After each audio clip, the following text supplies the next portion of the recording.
Voilà.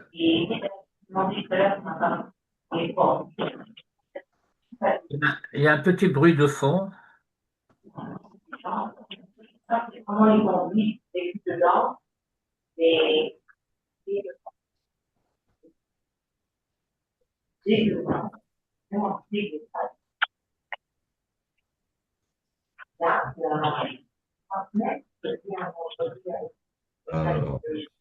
Euh, Excusez-moi, mais ce bruit de fond est un peu embarrassant. Alors on peut s'en débarrasser.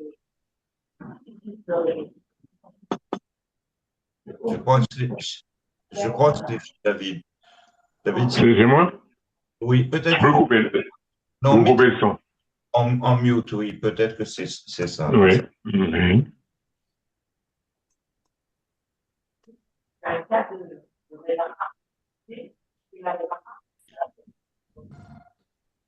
Tout simplement.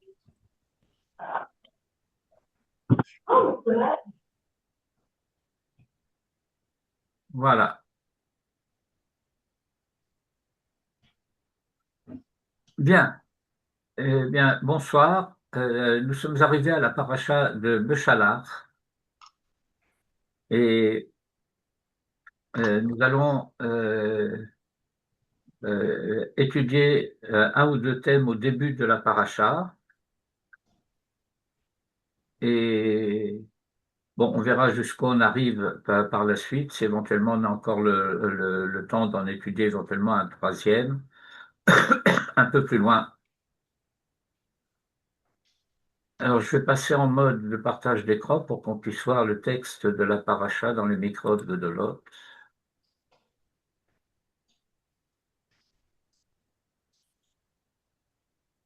Voilà, et je vais faire passer ça de l'autre côté de l'écran pour avoir le texte disponible.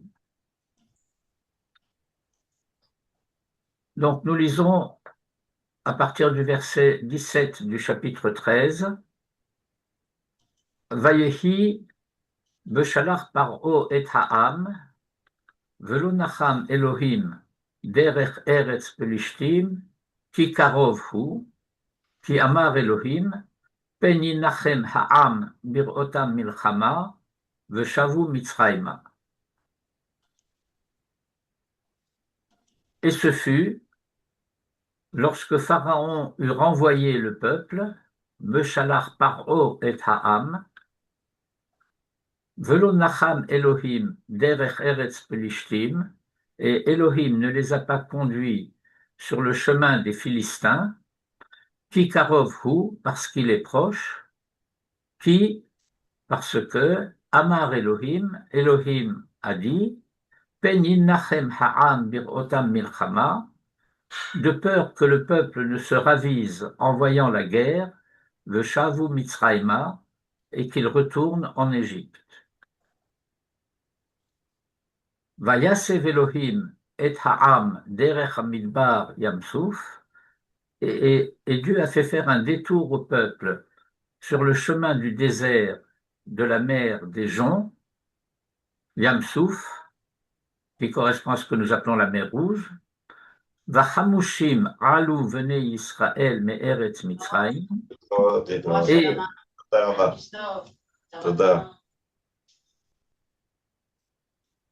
c'est en armes que les enfants d'Israël sont montés d'Égypte. Donc, il y a plusieurs remarques à faire sur ce passage. Euh, je,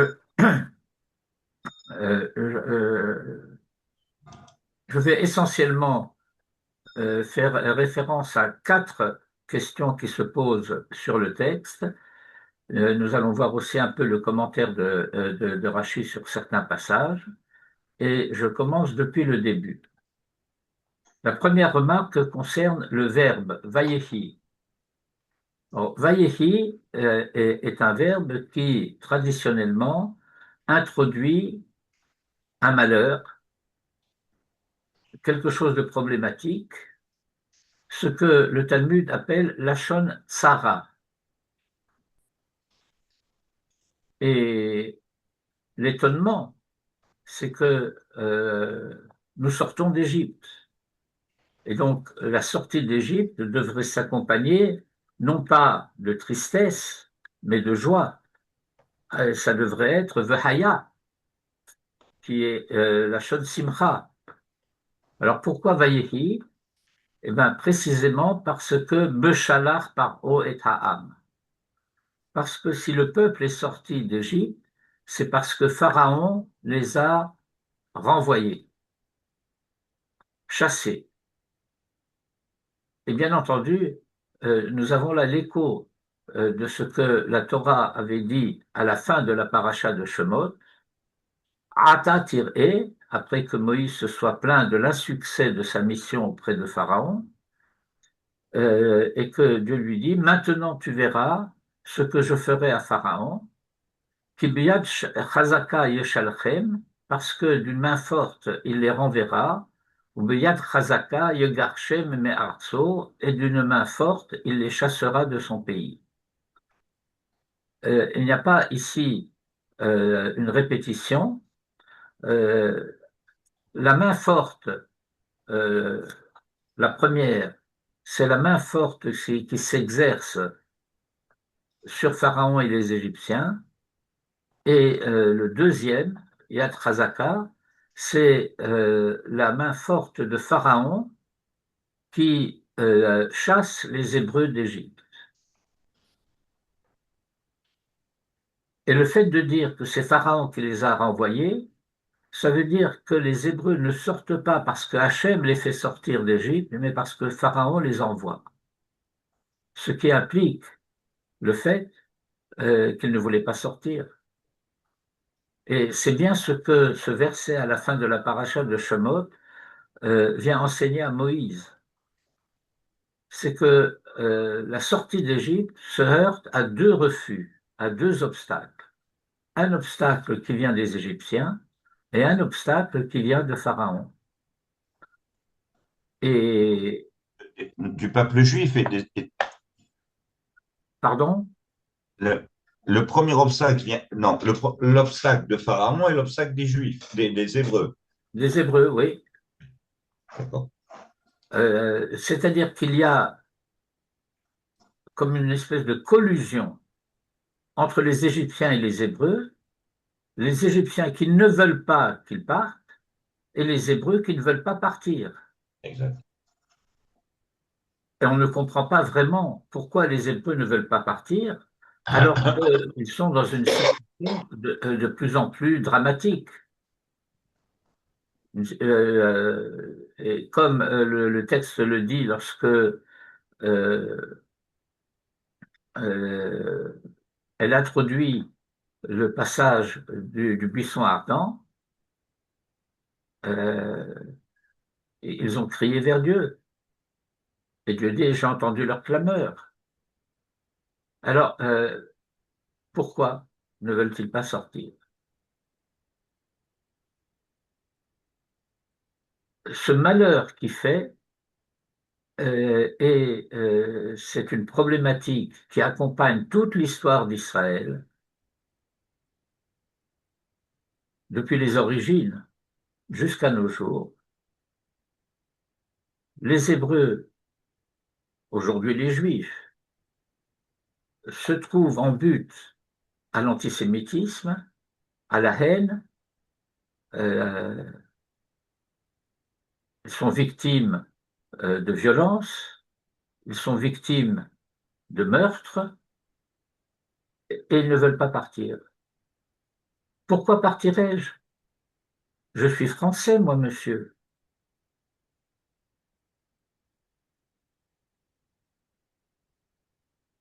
Et donc ça, c'est le deuxième problème. Et ce deuxième problème met en évidence euh, un enseignement concernant la situation des Hébreux en Égypte, et qui nous dit que 4/5 des Hébreux en Égypte sont morts pendant la plaie des ténèbres. Et quand nous parlons de la plaie des ténèbres, Alors bien sûr, il y a la plaie des ténèbres qui fait partie des 10 plaies, mais il y a une thématique générale des ténèbres de l'exil, et ce que la Torah chez Béalpé nous enseigne, c'est que il y a eu une effroyable Shoah en Égypte avant la sortie d'Égypte, où 4/5 du peuple ont disparu dans les ténèbres de l'Égypte. Nous sommes habitués à deux termes que la tradition utilise pour parler de cela. Un que nous traduisons par assimilation, et puis il y a un autre terme qui est beaucoup plus sévère.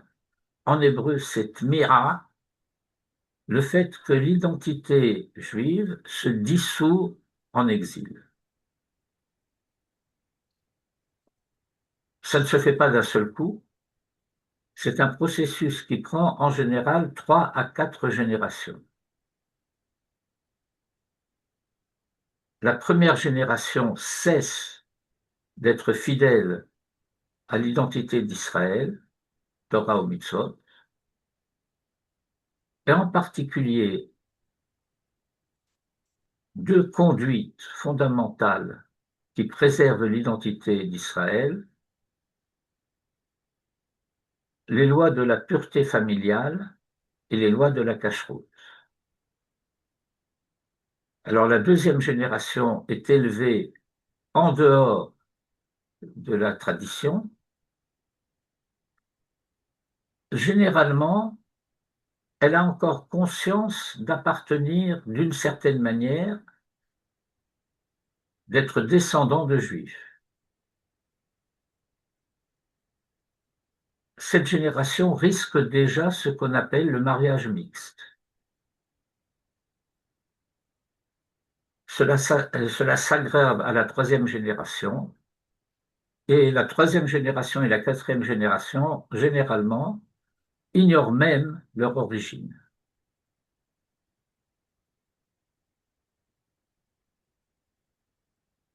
Et donc, une partie des forces vives d'Israël se perdent pendant l'exil.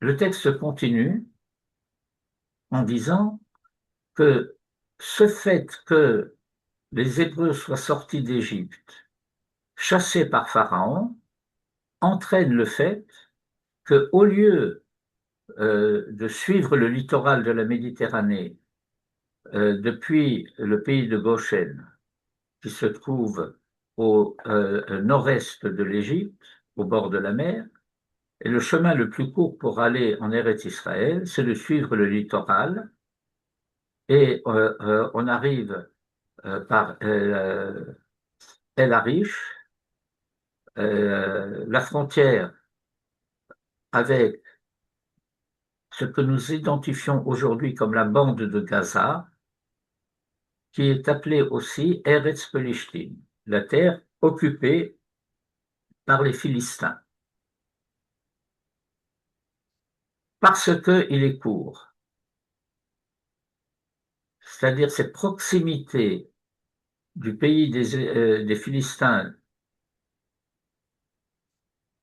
a pour conséquence que c'est facile de retourner en Égypte. Et pourquoi voudraient-ils retourner en Égypte? Parce qu'ils vont se heurter à l'obstacle des occupants d'Eretz Israël, et qu'il y a donc un risque de guerre pour libérer Eretz Israël, pour conquérir, mais plus exactement pour reconquérir le pays, et que face à cette perspective de la guerre, Birota Milchama, Veshavu Mitzrayma, et qu'il retourne en Égypte. Cette éventualité, eh bien, nous constatons qu'elle est permanente.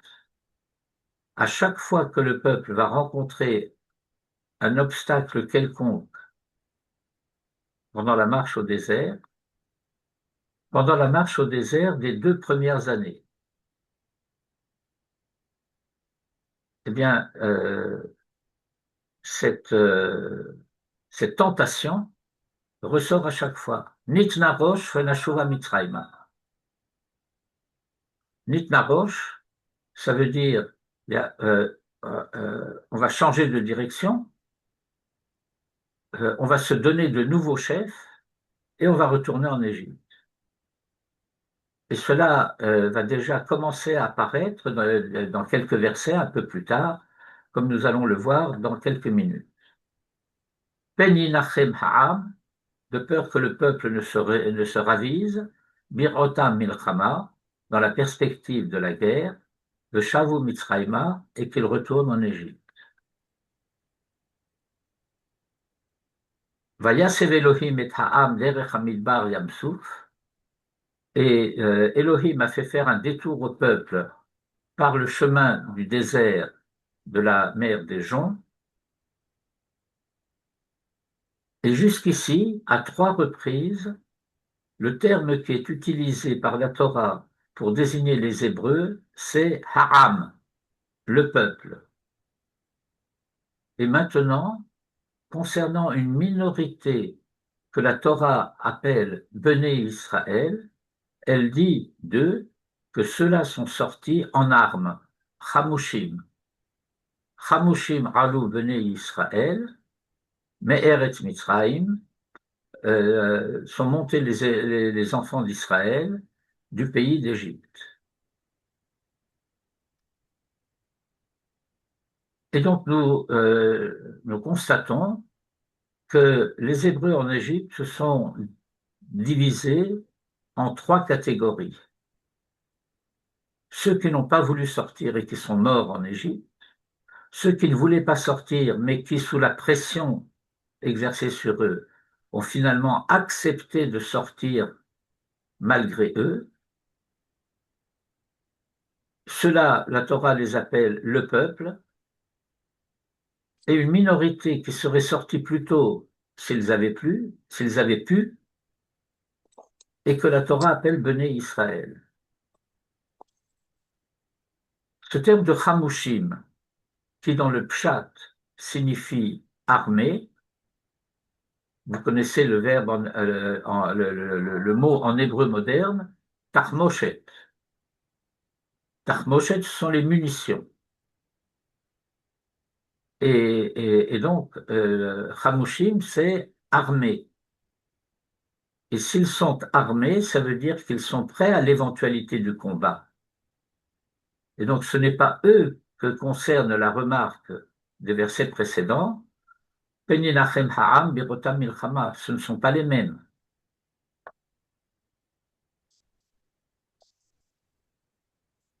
Nous verrons par la suite, mais c'est un peu anticipé pour l'instant, mais je fais la remarque malgré tout, que la Torah aura tendance à appeler ha'am cette partie de ceux qui sont sortis d'Égypte et qui n'appartenaient pas à l'origine à l'identité hébraïque. Ce qui, dans la paracha précédente, sont présentés Vegam erev rav ala itam, qu'une multitude mélangée nombreuse est sortie avec les Hébreux, montée d'Égypte avec les Hébreux, ce fait va être mis en exergue et en évidence dans la paracha de Kitissa, lorsque Dieu dira à Moïse, l'air red va, descend, puis shirchet amecha, parce que ton peuple s'est corrompu, asher helet amer et Mitzrayim, que tu as fait monter du pays d'Égypte. Et lorsque Dieu dit à Moïse, ton peuple, eh bien, ça veut dire, ton peuple n'est pas mon peuple. Et Rachid va préciser, c'est le Erev Rav, que Moïse a, mettez ça entre guillemets, converti pour qu'ils sortent d'Égypte avec les Hébreux, mais ne se sont pas vraiment intégrés encore à Israël. Et ce qui va se produire, lorsque Moïse tarde à redescendre de la montagne où il est en train de recevoir la Torah, ça va être l'affaire du veau d'or. Nous n'y sommes pas encore, mais cette perspective est déjà présente. Elle est déjà présente et elle fera l'objet d'une plaidoirie de l'ange tutélaire de l'Égypte, qui se plaindra à Dieu en disant « Pourquoi veux-tu sauver ceci et perdre cela? Ceux-là sont idolâtres, mais ceux-ci le sont aussi. Attends un peu, tu verras. » Et donc, cet ensemble de remarques sur les deux premiers versets de la paracha font l'objet des premières remarques que je souhaitais faire. La deuxième remarque concerne le verset suivant, le verset 19. Le verset 19 est un verset qui pourrait donner lieu d'ailleurs à une analyse beaucoup plus longue que les quelques remarques que je vais faire maintenant. Vaïkar Moshe et Ratzmot Yosef Rimo. Et Moïse prit les ossements de Joseph avec lui, qui hashbea hishbia et bnei Israël les morts, parce que Joseph avait assermenté les enfants d'Israël, disant Pakod ifkod Elohim etrem. Le verbe pakod est un verbe qui est assez difficile à traduire.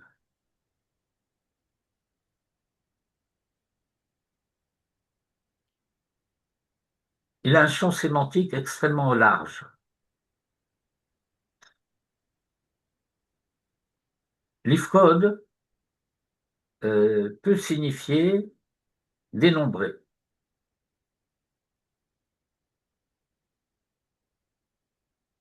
Il peut signifier, c'est d'ailleurs l'une des traductions, mettez traduction entre guillemets parce que lexicalement c'est pas très exact. Par exemple, Vachem Pakad et Tzara Kacher Diber. Lorsque la Torah va parler dans Sefer Bereshit de la naissance d'Isaac, alors la Torah va dire que Dieu réalise finalement ce qui avait été annoncé à Abraham et Sarah lors de la visite des anges au début de la paracha de Vayera, après l'alliance de la circoncision, avant l'affaire de Sodome et de Gomorre.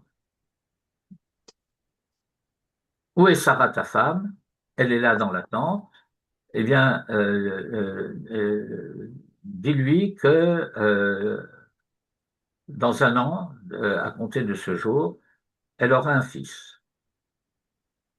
Et vous connaissez tout le détail de ce que la Torah raconte là-bas, mais lorsque la promesse se réalise, alors la Torah dit Va Hashem pakad et Sarah kasher diber. Et Dieu s'est souvenu de Sarah comme si Dieu pouvait oublier. Étant donné que Dieu n'oublie pas, il ne peut pas se souvenir non plus. Mais on peut dire il prend fait et cause.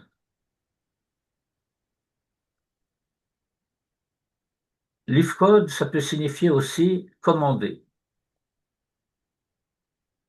Un commandement, en particulier un commandement militaire, s'appelle pkuda. Un fonctionnaire, un employé va s'appeler pakid, quelqu'un qui remplit une certaine fonction. Mais c'est le terme aussi qui traditionnellement va permettre d'identifier que le temps de la délivrance est arrivé. C'est ce que Joseph annonce à ses frères avant de mourir, et il leur fait prêter serment.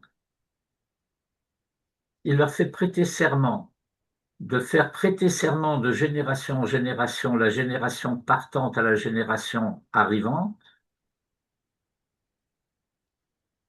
Le moment venu, vous ne laisserez pas les ossements de Joseph en Égypte, vous les emporterez avec vous.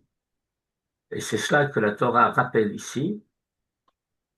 Pakod ifkod Elohim etrem, parce que c'est ça que que Joseph a dit à ses frères en les assermentant. Ve'ha'elitem et atzmotai misé, et vous ferez monter mes ossements d'ici, de cet endroit, itechem, avec vous. Et le fait que ce soit Moïse lui-même qui se charge d'accomplir cet engagement des Hébreux signifie essentiellement pour nous deux choses. Laisser les ossements de Joseph en Égypte serait un désaveu de sa tentative. Cela signifierait on renie tout ce que Joseph a essayé de faire, on renie tout ce à quoi il a entraîné ses frères, toute sa famille, y compris son père, et on l'abandonne. Si au contraire, on emporte ces ossements avec nous, cela veut dire qu'on reste associé à cette tentative, bien qu'elle ait échoué. Nous savons qu'elle a échoué, mais en quelque sorte, il nous faut comprendre qu'elle devait être tentée.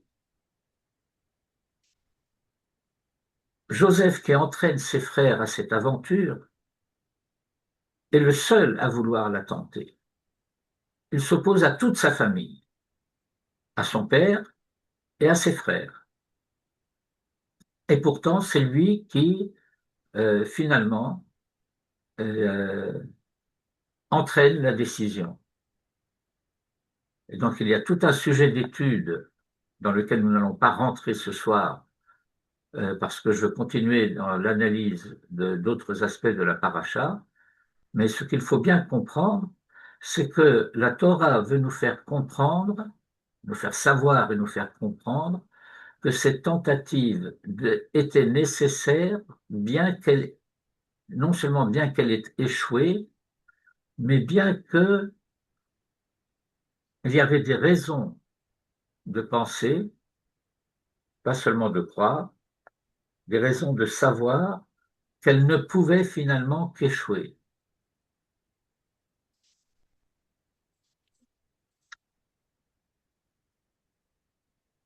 Moïse est souvent présenté comme étant à la fois le successeur de Joseph. Joseph était vice-roi d'Égypte, Moïse est fils adoptif de Pharaon, potentiellement héritier du trône. Joseph est l'Hébreu qui adopte le costume égyptien, Moïse est l'Hébreu qui se débarrasse du costume égyptien et revêt le costume hébraïque. C'est la même identité. Tout se passe comme si Moïse prenait le relais de ce que Joseph dit à ses frères à la fin de la paracha de Vaïchi, lorsqu'il annonce à ses frères, « Moi je meurs, et vous finirez par sortir d'Égypte. » Tout se passe comme si Moïse recueillait ce testament et entreprenait, avant même d'avoir reçu quelques révélations que ce soit par prophétie, entreprend ce projet de faire sortir les Hébreux d'Égypte, de les ramener en Eretz Israël. Vous savez ce qui se passe? Le parachat de Shemot raconte cela en détail. Il va tuer un Égyptien, il va s'enfuir à Midian, et puis il va y avoir, longtemps après, la révélation à Moïse, la première révélation à Moïse au buisson ardent. Et nous avons déjà fait la remarque à ce sujet, mais il faut le rappeler toujours parce qu'on a une très forte tendance à l'oublier, et on a une très forte tendance à l'oublier parce que il y a comme une désinformation identitaire qui se produit. La dernière fois qu'une parole divine, prophétique, a été adressée à l'homme, c'est lorsque Jacob se voit confirmé par Dieu avant de descendre en Égypte, qu'il fait bien de descendre en Égypte et que finalement, il en reviendra. Depuis ce moment-là, jusqu'au buisson ardent, il y a un silence total de la Torah concernant quelque parole que ce soit qui serait adressée par Dieu aux hommes. Et nous retrouverons ce thème un peu plus tard, après la faute des explorateurs, que la Torah va raconter en détail, et dont un commentaire de Rashi au début du Sefer Vaïkra nous donne la clé.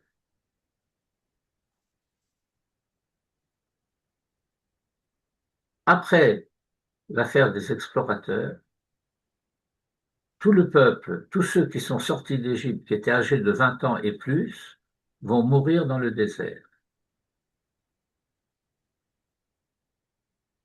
Et c'est pour cela qu'on parle des 40 ans du désert. Parfois, trop souvent, on rencontre l'expression de l'errance des Hébreux dans le désert. Les Hébreux n'ont pas erré dans le désert, ils ont marché dans le désert sous la conduite de la colonne de feu, de fumée, le jour et la nuit, qui les a amenés d'étape en étape. Ce n'était pas une errance. Ils étaient conduits. C'était une marche, une progression qui devait les amener, la génération des fils, en Eretz Israël. Et pendant toute cette marche, près de 40 ans, 38 ans effectivement, il y a de nouveau silence radio. Dieu ne parle plus, pas même à Moïse. Vous verrez le commentaire de Rachi sur le premier verset de Sefer Vaïkra.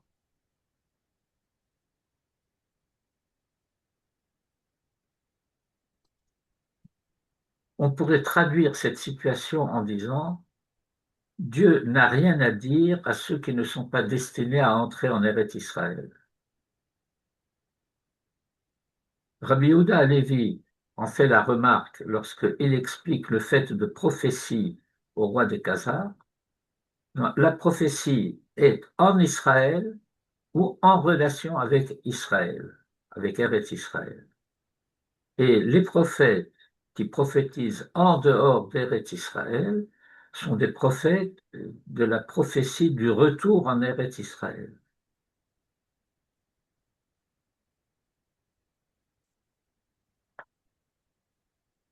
Et donc, c'est le deuxième ensemble de remarques que je voulais faire concernant le début de la paracha. La troisième remarque concerne toute la suite du texte qui va nous indiquer, d'une part, les étapes par lesquelles Dieu fait passer Israël pour les amener au bord de la mer Rouge.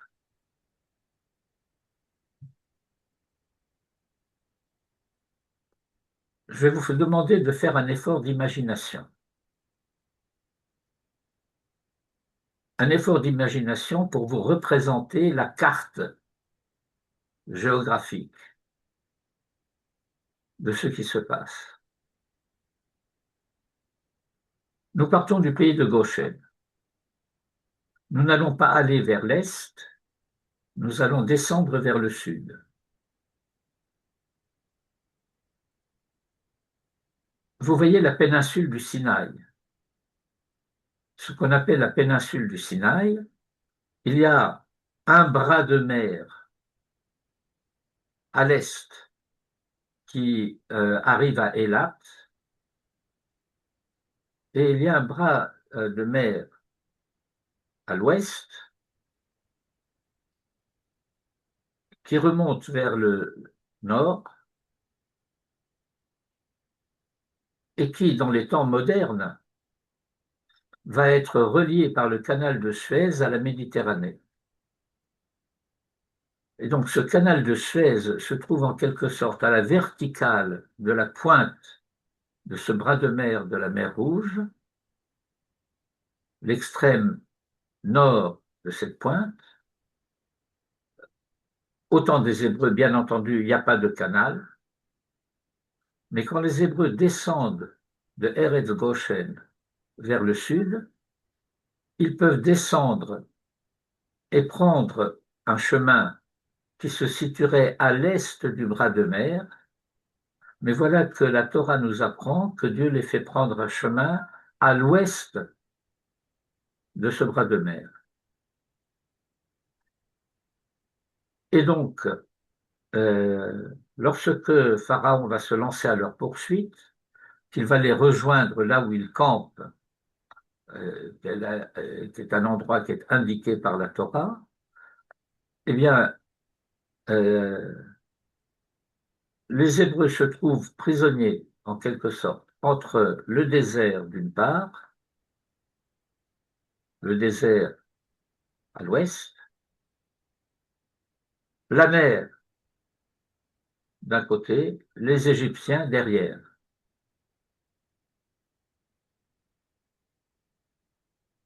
Autrement dit, le chemin qui est indiqué à partir du verset 20, Vaïsou misukot vayachanu be'etam biktseh hamidbar, v'Hashem holech lifnehem yomam be'amud danan, lanchotam aderech, ve'layla be'amud esh le'ha'ir lahem, lalechet yomam v'layla.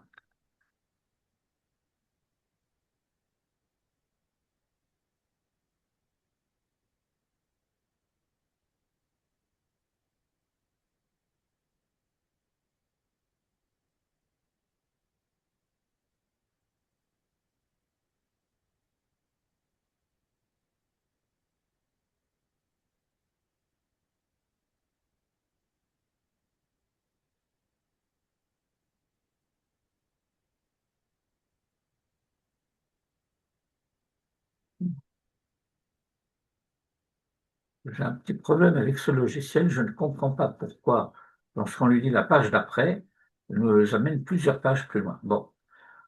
Et donc Dieu les conduit avec les fameuses colonnes de nuée et de feu pour marcher jour et nuit. Lo yamish amud ha'anan yomam ve'amud ha'esh laila lifnei ha'am. Et la colonne de nuée de jour et la colonne de feu de nuit ne quittent pas le peuple. Début du verset du chapitre 14. Dieu révèle à Moïse le plan et lui annonce ce qui va se passer. Vaïdaber Hachem el Moshe les morts. Eh bien, on va mettre les Hébreux au courant de ce qu'on va faire.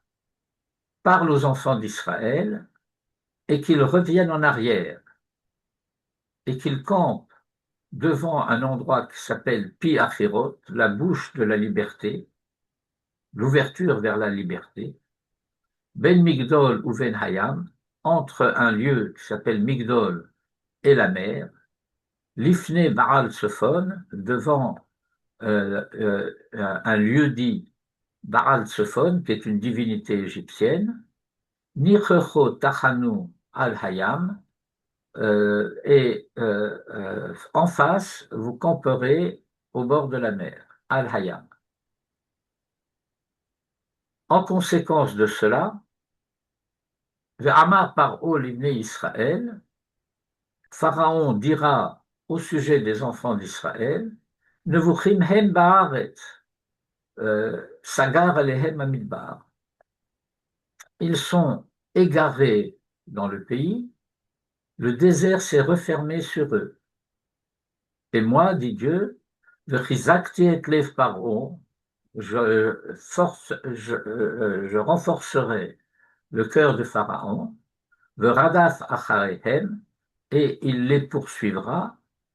Et moi, Ikaveda befaro vechol chelo, je m'alourdirai contre Pharaon et son armée, et toute son armée, Veyadu Mitzraim, et l'Égypte saura, Tiani Hachem, que ce que signifie que je sois Hachem.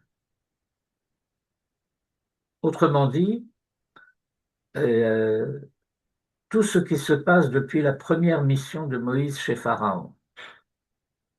Lorsqu'il arrive la première fois de retour de Midian et qu'il s'adresse à Pharaon avec le fameux gospel Let my people go, et que Pharaon, bien sûr, refuse, et que depuis ce moment-là, la Torah nous a révélé que le projet, c'était non seulement que les Hébreux sortent d'Égypte, mais qu'il y ait reconnaissance par l'Égypte, Ani Hachem, et ce que cela signifie. Non pas qu'ils connaissent le nom que les Hébreux donnent à leur Dieu, mais qu'ils reconnaissent ce que ce nom représente, ce que ce nom signifie. Vaya Asochen, et c'est ce qu'ils firent, les Hébreux. Maintenant, verset 5, capital. Vayugad le Melech Mitzrayim kivarach ha'am.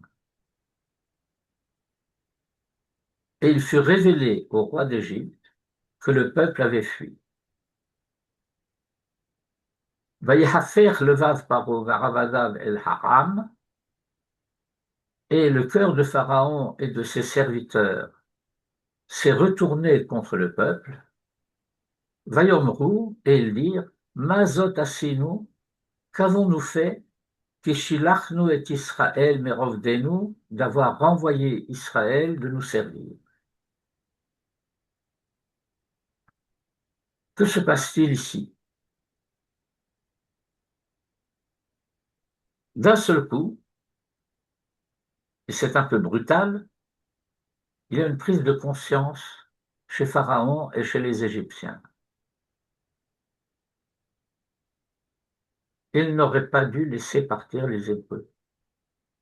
Il n'aurait pas dû les laisser partir et encore moins les renvoyer. Que nous avons renvoyé Israël de nous servir. Pourquoi? Parce que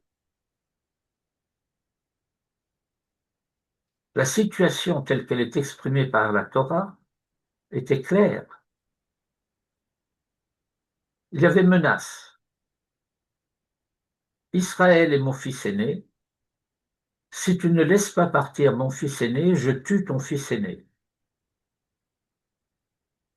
Or, la prise de conscience qui se produit ici, c'est le fait que Pharaon se rend compte qu'il a payé le prix.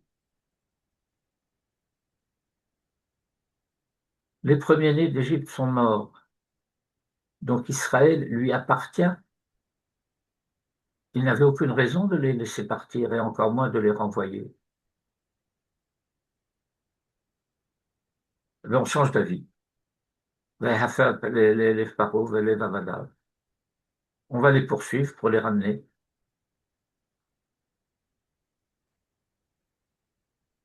Bientôt, cette prise de conscience va se produire chez les Hébreux eux-mêmes.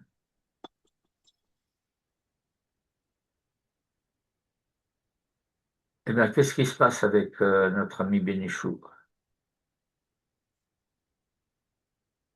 Cette prise de conscience se produit chez les Hébreux eux-mêmes et je voudrais décrire cela, si vous voulez, de la manière suivante.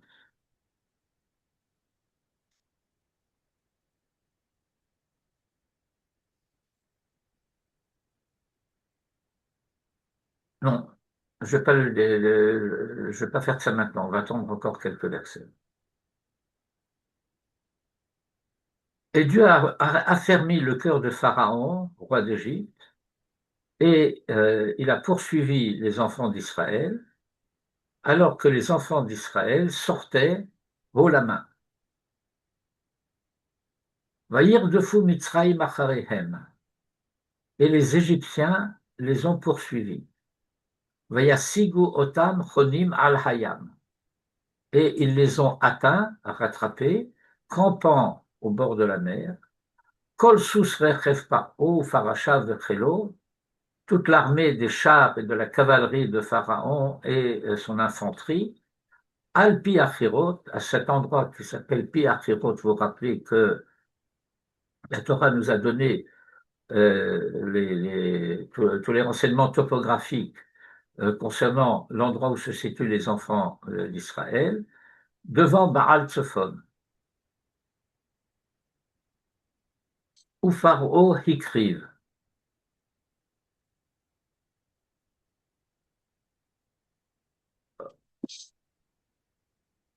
Pharaon approcha. Comme nous allons le voir dans le commentaire de Rashi, le texte aurait dû dire Karev. Le Pharaon s'approche. Hikriv, qui est un hif'il, n'est pas le verbe approprié pour décrire la situation. Vaïssou venez Israël et Ténéhem, et les enfants d'Israël levèrent les yeux. Vehine, et voici, Mitzraïm nosea acharehem.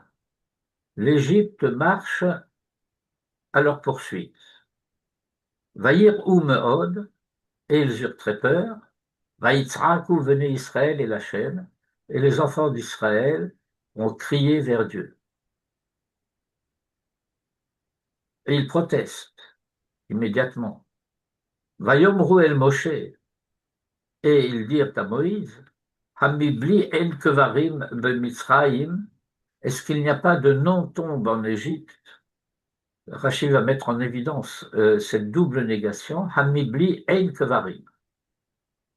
N'y a-t-il pas de non-tombe en Égypte que tu nous as pris, que tu nous as amené, Lamut bamidbar, mourir dans le désert? Mazot asinu, asitalanu.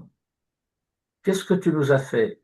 Le Hotzianu Mitzrayim, de nous faire sortir d'Égypte. Halosé hadavar asher dibanu elecha bemitzrayim les morts. N'est-ce pas la chose que nous te disions en Égypte, lorsque nous te disions, Chadal mimenu, laisse-nous tranquilles, venaravda et Mitzrayim, et que nous servions l'Égypte.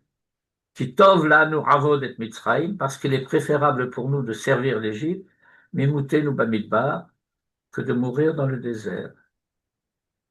Vous voyez, un obstacle, disons, a priori imprévu par les Hébreux, ils perdent confiance, ils perdent courage, ils protestent. Et quelle est la réclamation? Pourquoi Moïse nous as-tu fait sortir d'Égypte? Et Moïse, la plupart du temps, ne peut que répondre, mais ce n'est pas moi, ce n'est pas nous. Lorsque le reproche s'adresse à Moïse et à Aaron, c'est Dieu qui vous a fait sortir d'Égypte, c'est pas moi. Non. Didatem kane Hashem Elokechem amotzi etchem tachat sivlot Mitzrayim, le verset au début de la paracha de Vaïra, après les 4 expressions de la Géoula, lorsque Dieu dit je vous ferai sortir, et je vous délivrerai, je vous sauverai, je vous prendrai pour moi comme peuple, et vous saurez que c'est Hachem, moi, Hachem, votre Dieu, qui vous fait sortir de dessous les charges de l'Égypte, et je vous amènerai au pays que j'ai juré aux patriarches. Je vous rappelle un commentaire que nous étudions classiquement,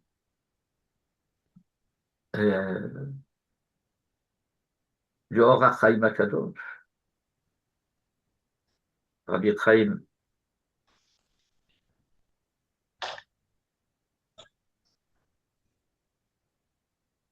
et qui dit, comment se fait-il que Dieu ait juré et qu'il n'ait pas tenu? C'est invraisemblable. Tout ce passage est introduit par le mot « Lachen est mort el benu Israël ». Par conséquent, va dire aux enfants d'Israël. Et nous savons par tradition, le Talmud insiste là-dessus, qu'à chaque fois qu'un passage est introduit par le mot lachen, c'est une formule de serment. Et donc, je vous sauverai, je vous délivrerai, euh, non, je vous ferai sortir, je vous délivrerai, je vous sauverai, je vous prendrai. Tout cela, c'est sous serment. Ce sont les 4 expressions de la Géoula classique auxquelles se réfèrent les 4 coupes de vin du Seder de Pessah. Mais comme vous le savez, sur la table du Seder de Pessah, il y a une 5e coupe qu'on appelle habituellement la coupe du prophète Élie. Et pendant des siècles, on avait perdu l'habitude de boire cette 5e coupe.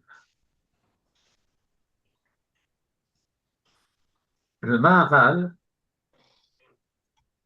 nous sommes donc à la fin du XVIe, début du XVIIe siècle, enseigne dans sa Haggadah qu'à la fin du Seder, le Baal HaBayit boit cette coupe. Mais depuis le temps du Talmud, on connaissait l'existence de cette 5e coupe, mais la situation en exil avait pour conséquence le fait qu'on la laissait sur la table et on ne la buvait pas. Le Rav Goren, après la guerre des 6 jours, a pris l'initiative de recommander, de renouveler la mitzvah de la 5e coupe. C'est la raison pour laquelle, vous vous en souvenez peut-être, j'espère, Manitou nous enseignait l'obligation de boire cette 5e coupe, et il a été associé à la publication d'une traduction française illustrée par un grand peintre non juif d'ailleurs, et qui s'est appelée la Haggadah de la 5e coupe. Toute une histoire, cette Haggadah. Mais grâce à cela, nous avons aussi cette traduction très importante de la Haggadah de Pessah par Manitou. Une traduction de Manitou vaut souvent commentaire.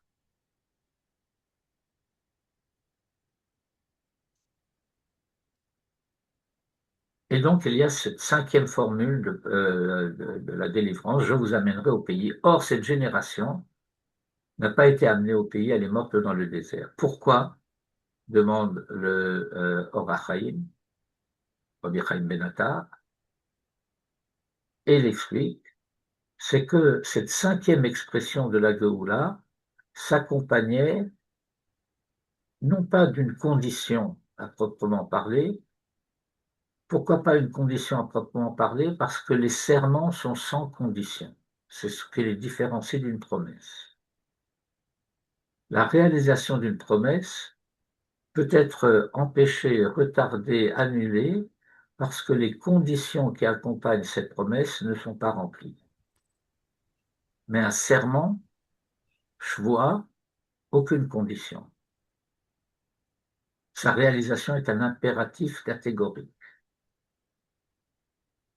Mais, dit le Or HaChaim, cette 5e expression s'accompagnait d'une préface.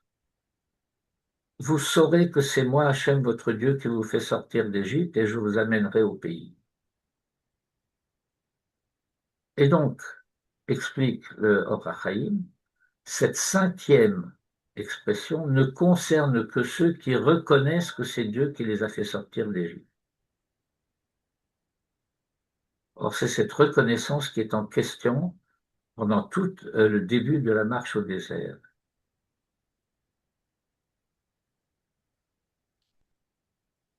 Et c'est la raison pour laquelle cette génération de ceux qui sortent d'Égypte, qui ont eu le mérite exceptionnel d'être les témoins de tous les événements qui accompagnent cette sortie, jusque et y compris Matan Torah, cette génération qui a eu le mérite d'être appelée Dor Déa, la génération de la connaissance, cette génération à laquelle il a été dit Atem, vous, Horetem Ladarat, il vous a été montré ce qu'il fallait que vous voyiez pour que vous sachiez, Atem Horetem Ladarat, qui ani Hashem Elokechem, que c'est moi Hashem votre Dieu. Et néanmoins, cette génération n'a pas été à même de, je ne sais pas si on peut parler de compréhension, mais en tout cas on peut parler de reconnaissance,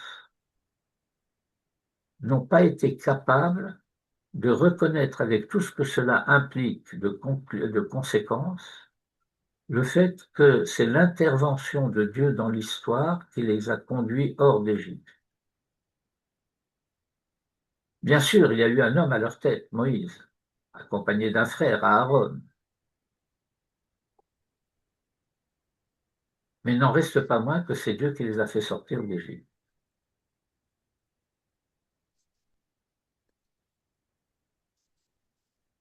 Manitou avait l'habitude à ce sujet de dire que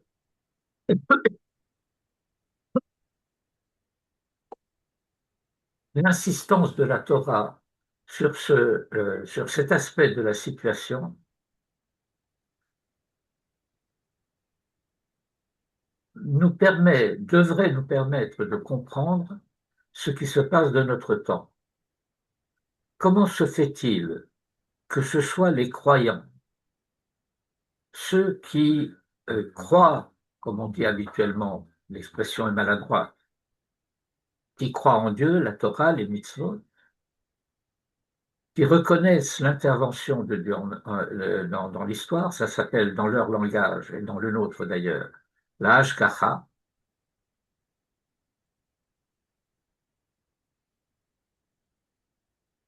Et donc cela devrait comprendre, cela devrait être ceux qui comprennent que au-delà de l'intervention de Herzl, des congressionnistes et de tout ce mouvement sociopolitique qui s'appelle le sionisme, qu'au-delà de cela, il y a une intervention divine qui conduit l'histoire et que c'est grâce à cette intervention divine que nous revenons en Eretz Israël.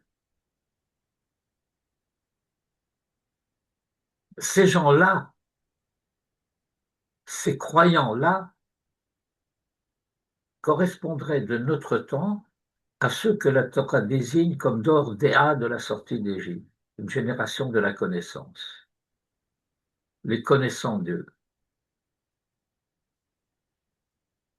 Or, ce sont ceux-là qui sont les plus acharnés à nier en quelque sorte que c'est l'intervention divine qui met fin à l'exil et au retour en Eretz Israël.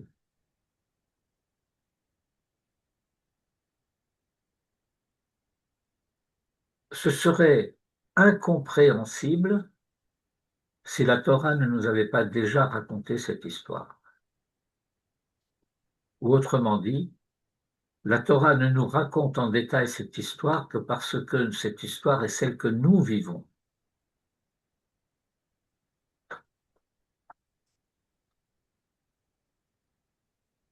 Et je dis qu'à ce moment-là se produit une prise de conscience des Hébreux. Cette prise de conscience des Hébreux, de ce dont les Égyptiens ont pris conscience, fait l'objet de la première réponse de la Haggadah de Pessah. Vous avez le Manishtana, et à la fin du Manishtana, la Haggadah commence. Première réponse. Quelle est cette première réponse? Avad imayenu le pharaon b'Mitzrayim, vayotzienu Hashem Elokeinu misham, ve'ilu lo hotzi HaKadosh Baruch Hu et avotenu mimitzrayim, hare anu banenu vnei banenu, meshu'abadim hayinu le pharaon b'Mitzrayim. L'expression asservi à Pharaon en Égypte est curieuse. Nous savons que Pharaon est en Égypte. Et la tradition n'a pas l'habitude de dire des choses en vain. Ce que nous pouvons comprendre par nous-mêmes, la tradition n'a pas besoin de le souligner. Donc il suffisait de dire Avadim Hayinu le Pharaon, sans dire en Égypte, ou Avadim Hayinu Bemitzraïm, et il n'était pas nécessaire de dire que, étant asservis à l'Égypte, nous étions asservis au maître de l'Égypte, c'est-à-dire à Pharaon. Et de renchérir en disant, et si Dieu ne nous avait pas fait sortir d'Égypte, alors nous, nos enfants et nos petits-enfants, le peuple d'Israël, à travers les générations, Meshuravadim Hayinu le Pharaon Bemitzraïm, ça c'est la Gersa Sfarad la plupart du temps, Avadim Hayinu le Pharaon Bemitzraïm, nous serions encore esclaves de Pharaon en Égypte. Mais qu'est-ce qui s'est passé? Nous ne sommes plus en Égypte, puisque Dieu nous a fait sortir d'Égypte. Mais étant donné que les premiers-nés d'Égypte sont morts, alors nous sommes encore asservis à Pharaon, mais plus en Égypte.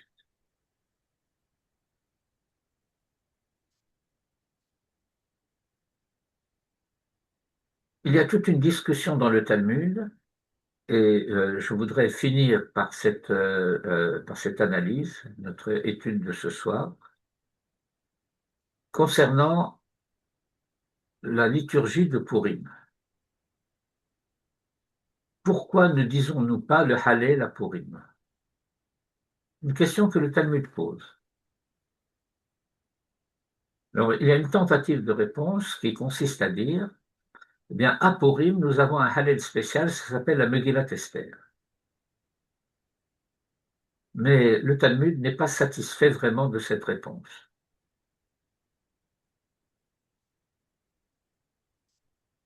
À Shavuot, nous disons le Hallel et nous lisons la Megillat Ruth. Et donc la lecture de la Megillah ne remplace pas nécessairement le Hallel.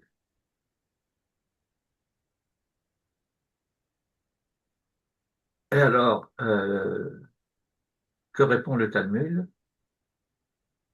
On ne peut pas dire le Hallel, pourquoi? Parce que dans le Hallel, nous disons Hallelu Avdei Hashem. Loué, serviteur de Hashem.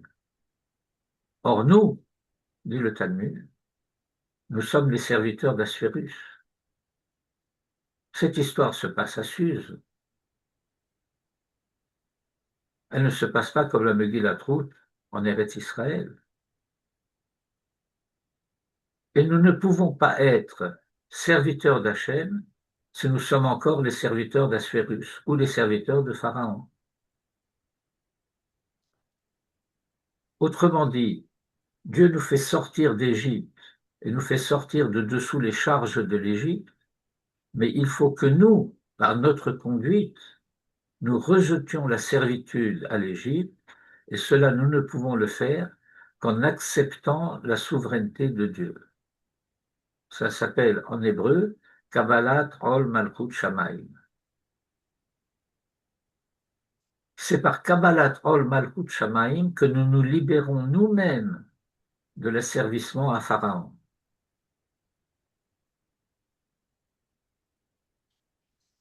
Et si nous ne recevons pas ce Ol Malchut Shamayim, alors il faut que nous soyons conscients que cela exprime, parce qu'il n'y a que deux possibilités, ou l'Égypte, enfin Pharaon, Assuérus, les Malchouyot, l'impérialisme de Umot HaOlam, Shiraboud Malchouyot, comme nous disons. Shiraboud Malchouyot, c'est l'asservissement aux nations, mais ça veut dire l'impérialisme.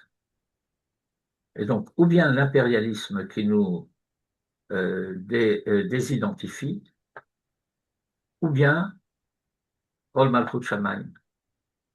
Il n'y a pas entre deux. C'est ou l'un ou l'autre. Et par conséquent, dans la suite du récit, le geste qui va indiquer, pas au niveau d'une profession de foi, mais au niveau d'une conduite, la reconnaissance de Kabbalat Ol Malkut Shamaim, ce sera Kriyat Yam Souf. En entrant dans la mer, ce qui provoquera le fait que la mer s'ouvre devant nous, eh bien, nous accomplissons l'achèvement de la libération d'Égypte par notre action et pas seulement par l'action des miracles, des prodiges, etc. Voilà.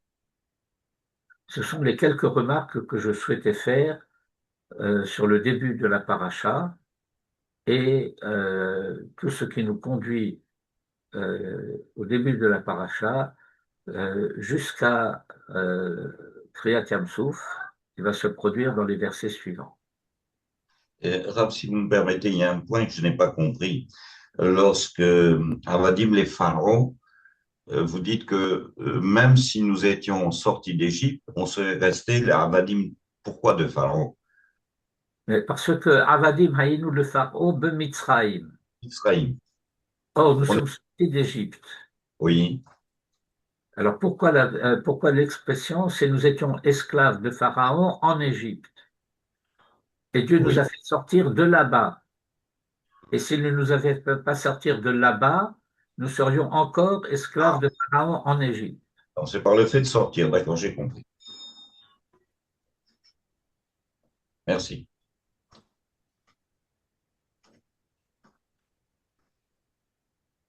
Autre question?